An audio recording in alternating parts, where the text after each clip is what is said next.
Дараагийн мэдээг танилцуулъя. Одоо Азийн дэд бүтц хөгжлийн банкны дэд хэмжээний уулзалт болж байна. За жил бүр хоригддаг энэ удаагийн уулзалтаар өөрийн одоо дарга шинээр томилох ийм асуудлыг хилцэж шин дарга томилсон байна. За Азийн хөгжлийн банктай төстэй энэ байгууллага болох Азийн дэд бүтц хөрөнгө оруулалтын банк мегмар гарагт 10 дахь удаагийн уулзалтынхаа үеэр шинэ ерөнхийлөгчөд зарласан. Жу Жамэ нэртэй энэ хүний хувьд 5 жилийн бүрэн эрхийн хугацаатаагаар ажиллах юм байна. За түүний бүрэн эрхийн хугацаа 2026 оны 1-р сарын 16-нд буюу үүсгэн байгуулагч ерөнхийлөгч болох Жин Люцэний 2 дахь 5 жилийн бүрэн эрхийн хугацаа дууссан ийм маргааш өдрөөс нь эхлэх юм байна. За шинээр томилогдсон ерөнхийлөгч банкны стратеги тодорхой бөгөөд цаашдаач одоо тодорхой замаар явж байна. Ирэх жилүүдэд бид маш их зүйлийг хийж чадхаар байна. Эхний 10 жилийн хугацаанд Азийн дэд бүтц хөрөнгө оруулалтын банк 38 гишүүний эдийн засагт нийтдээ 322 төсөлд хөгжлийн хөрөнгө оруулалт хийсэн. За эдгээр төслүүдийнхаа хүрээнд ихэнх тохиолдолд олон улсын хөгжлийн тэргүүлэх банкудтай хамтран ажиллаж байгаа гэж хэлсэн.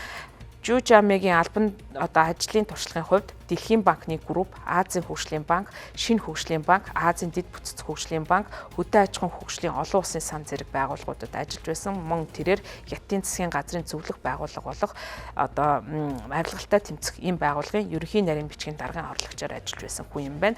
Азийн дэд бүтц хөрөнгө оруулалтын банк нь дэлхийн 110 улсыг гишүүнээр элсүүлсэн боловч гол төлөв тус байгууллагын хэрэгжүүлж байгаа төсөл хөтөлбөр нь Аз тивийн хөгжилд одоо гол анхаарлаа хандуулдаг.